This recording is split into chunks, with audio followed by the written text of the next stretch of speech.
Hello everyone.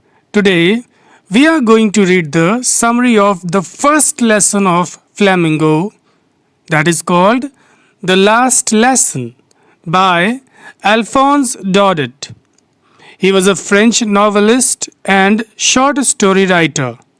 वो एक फ्रांसीसी उपन्यासकार थे और शॉर्ट स्टोरी राइटर थे. छोटी छोटी कहानियाँ लिखने वाले लेखक थे. The last lesson is set in the days of the Franco-Prussian War 1870 to 1871, in which France was defeated by Prussia led by Bismarck. ये जो चैप्टर है द लास्ट लेसन, ये सेट है, ये उन दिनों की कहानी को कह रहा है of the Franco Prussian war, जब फ्रांस और प्रशिया के बीच में 1870 से 1871 के बीच में युद्ध हो रहा था. इन विच, जिसमें France was defeated by Prussia led by Bismarck, जिसमें फ्रांस को हरा दिया गया था प्रशिया के द्वारा, और उसको लीड कौन कर रहा था? प्रशिया को, Bismarck. And what is Prussia? Prussia then consisted of what now are the nations of Germany, Poland and parts of Austria. उस समय जो प्रशिया था उसमें क्या क्या समाहित था, क्या क्या कंसिस्टेड था, वो कौन कौन से नेशंस थे जिनसे मिल करके प्रशिया बना और बाद में वो बिखर गया और जर्मनी के कुछ हिस्से में वो आया, पोलैंड बना और ऑस्ट्रिया का कुछ पार्ट उस हिस्से का था. कहने का मतलब प्रशिया किससे मिलके बना था? Germany, the whole Poland and some parts of Austria, इनसे मिलकर के प्रशिया बना था. इन दिस स्टोरी, इस कहानी में, the French districts of Alsace and Lorraine have passed into Prussian hands. इस कहानी में हम क्या देखेंगे कि जो फ्रेंच डिस्ट्रिक्ट्स हैं, फ्रांसीसी जिले हैं, एल्सास और लोरेन, वो प्रशियन हैंड्स में, प्रशियन हाथों में आ गए हैं. ठीक है, और वहाँ पर फ्रांसीसी भाषा को क्या किया जा रहा है? पूरी तरीके से बंद किया जा रहा है. क्यों? क्योंकि किसी देश को अगर गुलाम बनाना है तो उसकी भाषा की हत्या कर दी जाए. जैसे इंडिया में देख लीजिए क्या हुआ, इंग्लिश भाषा को लाया गया और लोगों के अंदर क्या हुआ, अपनी मातृभाषा के प्रति जो समर्पण है और प्रेम है वो धीरे धीरे खत्म होता चला गया. समझ में आया? इस तरीके से हमको मेंटली टॉर्चर किया गया और वीक किया गया. क्योंकि भाषा क्या होती है? वो सबसे बड़ी शक्ति होती है. जब तक आपकी मदर टंग आपकी जुबान पर रहेगी, आपको कोई भी तोड़ नहीं सकता, आपको कोई भी झुका नहीं सकता. हमेशा इस चीज को याद रखिएगा. ओके, इंग्लिश सीखिए, इंग्लिश इज अ स्किल. इसको स्किल के तौर पर सीखिए, लेकिन अपनी भाषा के प्रति एक गौरव, एक सम्मान, प्रतिष्ठा, इसको अवश्य ही कायम रखें. ठीक है, चलिए अब हम समरी पढ़ते हैं इस चैप्टर की, देखते हैं क्या बताया गया है इस चैप्टर में. The narration of this story is by a French boy, France. इस कहानी का जो नरेशन है, इस कहानी को जो सुना रहा है, वो कौन है? एक फ्रांसीसी लड़का है जिसका नाम फ्रांस है. France is a lazy boy. France एक आलसी लड़का है. However, हालांकि in spite of his laziness, उसके आलस के बावजूद, France likes to play and is of a sensitive nature. France को खेलना पसंद है और वो बेहद संवेदनशील स्वभाव का लड़का है. Furthermore, इसके अलावा France hates his teacher M. Hamel in his school and has no interest in studying French. इसके अलावा फ्रांस अपने टीचर एम हैमल से नफरत करता है, वो उनको पसंद नहीं करता है. इन हिज स्कूल, अपने विद्यालय में. एंड हैज़ नो इंटरेस्ट, और उसका कोई रुझान नहीं है. इन स्टडीइंग फ्रेंच, फ्रांसीसी भाषा को सीखने में उसका कोई रुझान नहीं है। ऐसा क्या होता है कि वो उनसे नफरत करने लगता है? एक्चुअली वो एक चंचल स्वभाव का, बहुत ही सेंसिटिव, बहुत ही प्लेफुल बच्चा है। स्कूल में उसको पार्टिसिपल पर कुछ वर्क दिया गया होता है जिसको उसे करके लाना होता है, लेकिन वो काम करना भूल जाता है, या यूं कहें उसको पढ़ना पसंद नहीं था, इसलिए उसने नहीं किया। और सुबह होते ही वो जैसे ही विद्यालय के लिए निकला, रास्ते में उसको प्रशियन आर्मी के सोल्जर्स मिले वॉक करते हुए। वो उनको देखने लगा, खेतों को देखने लगा, पेड़ पौधों को देखने लगा, और इस तरह से वो लेट हो गया। अब वो डर रहा था कि वो कैसे क्लास को अटेंड करेगा। एम हैमल उसको मारेंगे क्योंकि उसने पार्टिसिपल पर दिया गया वर्क नहीं किया और ऊपर से उसको देर हो गई। वो थोड़ा सा भयभीत भी है। चलिए आगे देखते हैं क्या होता है। जब वो स्कूल की तरफ पहुंचता है तो वहां पर रास्ते में उसको कुछ दिखता है।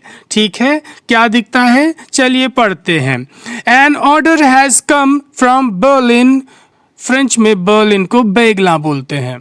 Okay, an order has come from Berlin after taking over the districts of Alsace and Lorraine in France that the German language rather than the French should be taught in the schools there. एक order आया, आदेश आया Berlin से। क्यों? क्योंकि Prussian army ने क्या कर लिया था? फ्रांस को कैप्चर कर लिया था। तो एक ऑर्डर बर्लिन से आया प्रशियन लीडर की तरफ से, after taking over the districts of Alsace and Lorraine in France. France में अल्सास और लोरेन जिलों को टेक ओवर करने के बाद, हथियाने के बाद बर्लिन से एक आदेश आया, और वो ये आया कि the German language rather than the French, की जर्मन भाषा rather than the French, French की तुलना में कहीं अधिक जर्मन भाषा को क्या किया जाना चाहिए? शुड बी टॉट, पढ़ाई जानी चाहिए, इन द स्कूल्स, विद्यालयों में, देयर, वहां पर। ये एक आदेश आया बर्लिन से। Okay, furthermore it is the school French teacher M Hamel's last day. और इसके अलावा स्कूल के जो फ्रेंच टीचर एम हैमल थे, ये उनका आखिरी दिन भी था। This teacher has been teaching there for 40 years. ये जो टीचर है वो पिछले 40 सालों से, for 40 years, 40 सालों से वहां पर पढ़ाते चले आ रहे हैं। Has been teaching. Moreover, इसके अलावा the teacher has feelings of patriotism. जो अध्यापक है एम हैमल, उनके अंदर देशभक्ति की भावना भरी है। He is also full of nostalgia and grief. वो जो है नॉस्टैल्जिया से, पुरानी इमोशनल, संवेदनशील भावनाओं से, जो आपको हंसा दे, रुला दे, बहुत ही नॉस्टैल्जिक आपको फील करा दे, ठीक है, उन भावनाओं से, एंड ग्रीफ, और दुख से भरे हुए हैं। The village men also attend his last lesson so as to honor and respect him. गांव के जो men हैं, आदमी लोग हैं, वो भी उनके उस लास्ट लेसन को अटेंड करने के लिए आते हैं, so as to honor and respect him, उनको ऑनर और रिस्पेक्ट करने के लिए, so as to के लिए। The village is regretting, गांव वालों को अफसोस हो रहा है, and is sad, और दुखी है, that कि they didn't learn their mother tongue in their childhood, कि उन्होंने अपने बचपन में अपनी मातृभाषा को नहीं सीखा, didn't learn. France receives a big shock when he learns that this is his last lesson in French. France को एक बड़ा झटका लगता है जब उसे ये पता चलता है, when he learns that कि this is his last lesson in French, कि ये उसका फ्रेंच में आखिरी लेसन है। He is shocked, वो अचंभित हो जाता है, because क्योंकि he had not been interested in learning French, क्योंकि उसको फ्रेंच लर्न करने में इंटरेस्ट नहीं रहा था। Furthermore, इसके अलावा, on learning about the last lesson, आखिरी सबक के बारे में पता चलने पर a sudden interest arises in him for learning French, उसके अंदर एक यकायक रुझान उत्पन्न हो जाता है, अराइजेज इन हिम, उसमें, फॉर लर्निंग फ्रेंच, फ्रेंच सीखने के लिए। मोरओवर, इसके अलावा ही पेज केयरफुल अटेंशन, वो बहुत ही केयरफुली ध्यान देता है, पेज अटेंशन, एंड लर्न्स, और सीखता है। ठीक है, तो देखिए लर्न के दो मतलब यहाँ पर आपको पता चले, एक लर्न का मतलब होता है सीखना और एक लर्न का मतलब होता है पता चलना। अभी ऊपर जितने भी लर्न आए हैं उसका मतलब है पता करना या पता चलना, ठीक है, और ये जो लर्न आया इसका मतलब है सीखना। And learns everything taught on this last day, और इस आखिरी दिन टॉट किए गए, पढ़ाए गए हर चीज को वो क्या करता है, सीखता है। बहुत ही ध्यान से वो क्लास में बैठता है, वो बहुत अफसोस करता है कि उसने अच्छे से नहीं पढ़ा। एम हैमेल उसको डांटते थे, डपटते थे कि पढ़ ले, लेकिन आज देखो हमारी फ्रांसीसी भाषा, हमारी जो मातृभाषा है, वो कल से नहीं पढ़ाई जाएगी, इसलिए वो चुपचाप बैठ करके जो कुछ भी बताया जा रहा है उसको सुनता है, सीखता है। एम हैमेल जब उससे कुछ क्वेश्चंस करते हैं पार्टिसिपल पर या कुछ पूछते हैं तो वो उनको भी जवाब नहीं दे पाता है, इससे वो और भी ज्यादा दुखी हो जाता है कि देखो आज लास्ट डे है, एम हैमेल मुझसे कुछ पूछ रहे हैं, अगर ये लास्ट डे ना होता तो एम हैमेल मुझको उत्तर ना दे पाने की वजह से मुझे पनिश करते, लेकिन आज मैं उत्तर नहीं दे पाया, लेकिन एम हैमेल ने मुझे बिल्कुल भी नहीं डांटा। वो इतना दुखी है, इतना परेशान है, इतना नॉस्टैल्जिक फील कर रहे हैं कि वो उसको डांट नहीं पा रहे थे। वो सबको बस यही कहना चाह रहे थे कि अपनी भाषा को मत छोड़ना, ठीक है, उसको प्यार करना और देशभक्ति, क्योंकि यही भाषा ही है जो आपको आपके देश से, आपके लोगों से जोड़े रखेगी। ऐसी बातें करते हुए उन्होंने अपने लेसन्स को समाप्त किया और लास्ट में viva la France, long live France, France की जय हो, लिखा। आगे देखते हैं। इंस्टेंटली, त्वरित रूप से, तुरंत, ही develops liking for the teacher M Hamel, तो क्या होता है, वो ध्यान पूर्वक क्लास में बैठ करके उनके लास्ट लेसन को, उनके लास्ट डे को पढ़ता है, सुनता है, समझता है, और उससे क्या होता है, इंस्टेंटली, तुरंत ही develops liking for the teacher M Hamel, उसके अंदर एम हैमेल टीचर के प्रति एक लाइकिंग डेवलप हो जाती है, विकसित हो जाती है, वो उन्हें पसंद करने लगता है। His feelings of hatred for him suddenly came to an end, उसकी जो फीलिंग्स थी हेट्रेड की, नफरत की, नापसंदगी की, फॉर हिम, एम हैमेल के लिए, वो सडनली क्या हो जाती, केम टू एन एंड, वो समाप्त हो जाती है अचानक से।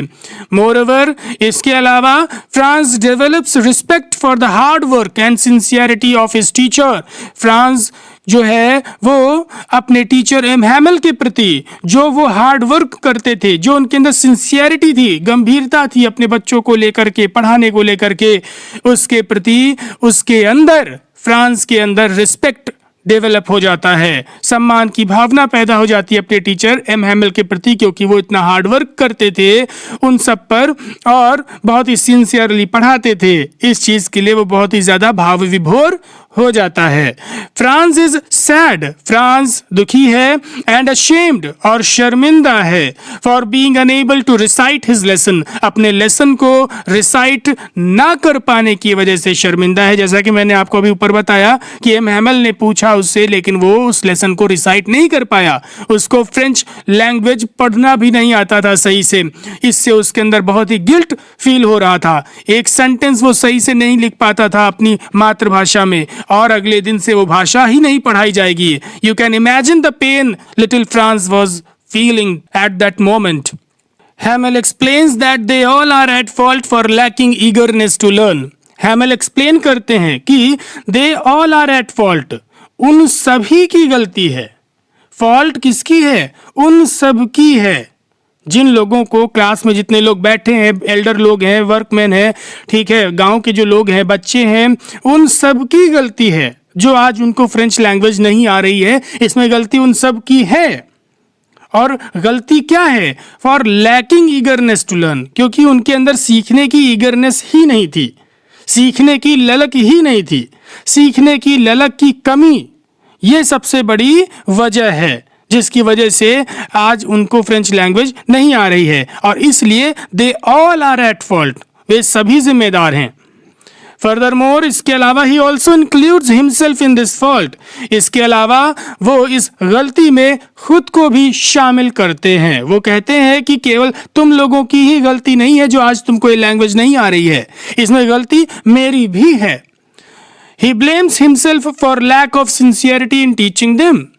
वो दोष देते हैं खुद का for lack of sincerity, गंभीरता की कमी के लिए, in teaching them, उन बच्चों को पढ़ाने में गंभीरता की कमी के लिए खुद को वो जिम्मेदार ठहराते हैं।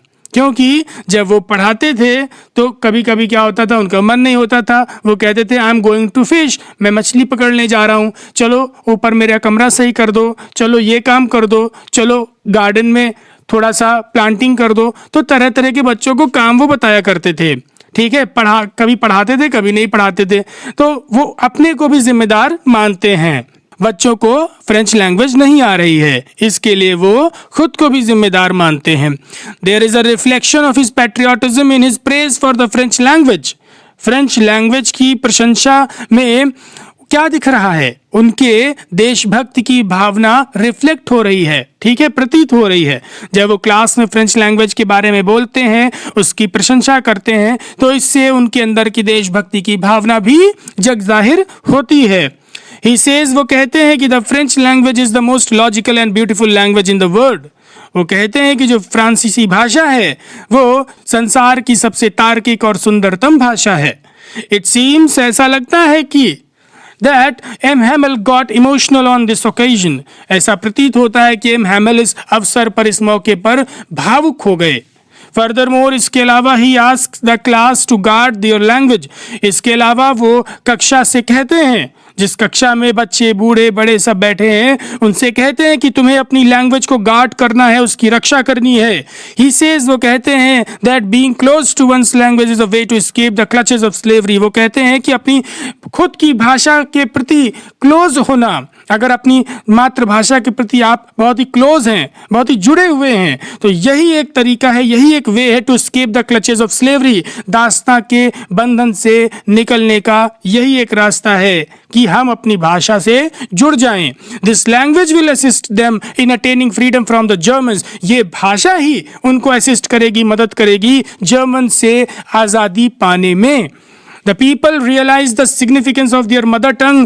लोगों को एहसास होने लगता है, एहसास होता है कि the significance of their mother tongue, अपनी मातृभाषा के महत्व का एहसास लोगों को उस वक्त होता है।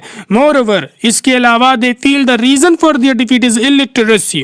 इसके अलावा उनको महसूस होता है, एहसास होता है कि उनकी जो हार है उसके पीछे एक रीजन क्या है, illiteracy, निरक्षरता, ठीक है, साक्षर ना होना, अनपढ़ होना, पढ़ना लिखना नहीं, ये एक बहुत बड़ा रीजन है, कारण है जिसकी वजह से उनकी हार हुई है। France feels that it is impossible to separate one's language from a person. France को एहसास होता है कि यह असंभव है कि एक व्यक्ति को उसकी खुद की भाषा से सेपरेट कर दिया जाए, ये असंभव है। दिस इज बिकॉज, ऐसा इसलिए क्योंकि इट इज समथिंग, ये एक ऐसी चीज है that is natural to a person, जो कि एक व्यक्ति का स्वभाव बन जाता है। दिस मीन्स, इसका मतलब है कि the Germans will fail to remove their language no matter how hard they may try. इसका मतलब ये है कि जर्मन्स फेल हो जाएंगे टू रिमूव देयर लैंग्वेज, उनकी भाषा को मिटाने में, no matter how hard they may try. इससे कोई फर्क नहीं पड़ता, वो चाहे जितनी कोशिश कर लें, ये जो जर्मन्स हैं उनकी भाषा को रिमूव करने में कभी सफल नहीं होंगे। इसका सीधा सीधा यही मतलब है। फ्रांस को ये चीज महसूस होती है कि हमें अपनी भाषा के प्रति क्या होना चाहिए, मजबूत पकड़ बना करके रखनी चाहिए। एक भाषा ही है जो हमें अपने कल्चर, अपने कंट्री, अपने संस्कृति, संस्कार सबको जिंदा रखने में मदद करती है और एक के सूत्र में बांधने का काम करती है। So this is what the chapter all about, कि हमें एक कैसे एक देश जो है वो नपुंसक बन सकता है, कैसे एक देश गुलाम बन सकता है अगर वहां की भाषा को मिटा दिया जाए। So in this chapter we are learning the importance of a mother tongue. I hope you've got the chapter very well. So watch it, read it carefully, reread it, and like, comment, share. Thank you.